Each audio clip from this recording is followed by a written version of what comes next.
बिस्मिल्लाहिर्रहमानिर्रहीम। अस्सलाम वालेकुम। मैं आ गई रूफ पे और शाम का टाइम है जी, मगरिब का। और ये खा रही हैं अपना, मगरिब की अज़ानें होने वाली हैं और ये खा रही हैं अपना।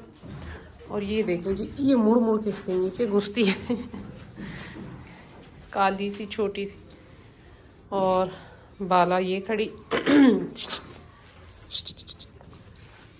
इधर आ जाना, मर जाएगी, नीचे आके मरेगी। इसका नाम रखा है जी जमजम, और वो उसकी मम्मा खा रही है। अच्छा जी, टिकटॉक पे एक सवाल था कि आपके जानवरों में इतनी शाइन है, इतना सब कुछ है जी, हेल्दी एक्टिव है, तो आप इनको क्या देती हैं। देखिए जी, हर इंसान के अपने जानवरों की अपनी रूटीन होती है। जैसे इंसानों के हर घर की अपनी अपनी एक रूटीन होती है, इसी तरह सेम जानवरों का भी सिस्टम है। जानवरों की अपनी अपनी रूटीन होती है। अगर आप कह दें जी कि एक बंदा एक पाव घी एक पराठे में डाल के खा सकता है, तो वही दूसरा बंदा अगर खाएगा तो वो क्या पता वो 2 दिन रोटी ना खाए। इसी तरह अपने जानवरों का हिसाब किताब आपने खुद मैनेज करना होता है, खुद देखना होता है कि आपके जानवर क्या चीज़ हज़म कर सकते हैं, क्या नहीं कर सकते। मेरे जानवर शुरू से इसी फील्ड के हैं, तो इस वजह से इनको हज़म भी हो जाती है। खुश्क लूसन है, वंडा है, और साथ में ऑयल वगैरह जो वनडे मिक्स है वो है। और क्या क्या पता जो इंसान जिसने वंडा नहीं डाला और खुश्क चारा नहीं डाला, क्या पता वो खुश्क डाले तो उस जानवर को पेट में दर्द हो सकता है, या ये कह लें कि उसका सिस्टम सारा रुक सकता है पेट का। तो इसलिए जब भी फीड चेंज करें, जब भी अपने जानवरों की कोई भी फीड चेंज करें, अगर ग्रीन से सब्ज़ चारे से खुश्क पे शिफ्ट हो रहे हैं, या खुश्क चारे से जो है वो सब्ज़ चारे पे शिफ्ट कर रहे हैं जानवरों को, तो दोनों कंडीशन में आपने ऐसा ऐसा करके करना है।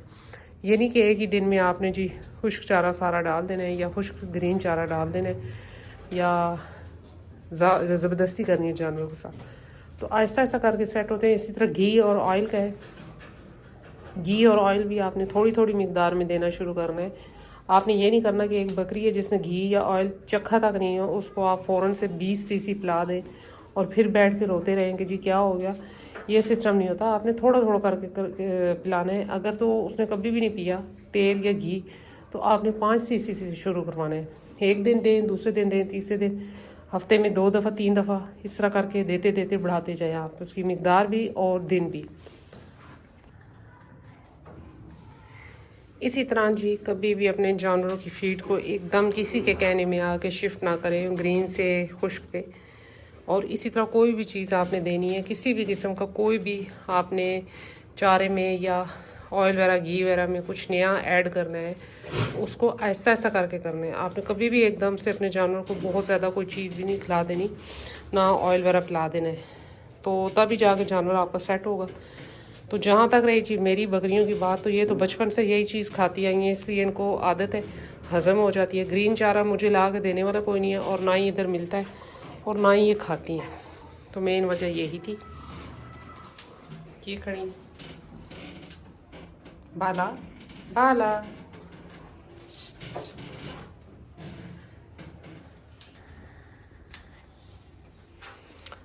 बड़े जानवर रखने का सबसे बड़ा नुकसान ये है, यानी कि बड़ी बकरियां रखने का, कि इनको जी मेरे सिवा कोई पकड़ता ही नहीं, और ना मैं इनको इंजेक्शन लगा पाती हूँ। अब ये बकरे को मैंने एवरमेक्टिन का इंजेक्शन देना था और विटामिन ए डी, लेकिन घर वालों में से कोई भी इसको नहीं पकड़ सकता, क्योंकि ये माशाल्लाह से अब थोड़ा डरा भी देते हैं अगले बंदे को। मारता तो खैर नहीं है, लेकिन फिर भी तो मेरे सिवा इसको कोई हैंडल भी नहीं कर सकता। तो अब मैं यही सोच रही हूँ कि मैं क्या करूँ, बड़ी मुश्किल हो गई है। आगे इसके सींग बनाए थे, तो ये देखें जी, वो उसी तरह कोई उनको रगड़ के सही नहीं कर सकता, क्योंकि बड़ा बकरा है, छोटा तो है नहीं। तो रस्सी इसलिए बांधी गई है इसको कि वैसे तो बैठा रहता है, लेकिन ये है कि ये यहाँ पर जालियों पे चढ़ना शुरू हो जाता है, दीवारों के साथ यहाँ पर खड़ा होना शुरू हो जाता है, और बहुत ज़्यादा आवाज़ें आना शुरू हो जाती हैं नीचे रूम में। तो इस वजह से ये इधर बैठा रहता है, इसलिए इसको इस साइड पे बंद कर दिया। ये देखिए जी, जमजम नीचे आ गई और ये सो रही है। ये रात को इस टब में मैं डाल के इधर रख लेती हूँ अपने पास रूम में, और फिर सुबह के टाइम लेकर जाती हूँ, क्योंकि ऊपर मुझे थोड़ा सा डाउट रहता है। मैं रात को उठ के इसको देखती रहती हूँ, सर्दी ज़्यादा है, तो इसी तरह बच्चे कवर करके आप रखेंगे तो ये बच सकेंगे, वरना ज़रा सी ठंड लगी तो बच्चा फ़ौरन से एक्सपायर हो जाता है। बहुत जल्दी ये फ़ौरन से इनको ठंड लग जाती है और फ़ौरन से एक्सपायर हो जाते हैं। रात को इसके जो ये कपड़ा है ये चेंज कर देती हूँ नीचे से 1-2 दफ़ा, और दिन में ये धूप में डाल देती हूँ, और शाम को फिर मैं इसको रूम में ले आती हूँ। ये देखेंगे, ये अब सो जाएगी और फिर 10-11 बजे मैं इसको लेकर जाऊँगी बकरी के पास, दूध शूध पिएगी, फिर सो जाएगी। तो यही थी मेरी छोटी सी वीडियो। मिलते हैं नेक्स्ट वीडियो में नेक्स्ट किसी टॉपिक के साथ, तब तक के लिए बाय। ए धागा तो ना खाना, ना धागा खा, धागा क्यों खा रही है?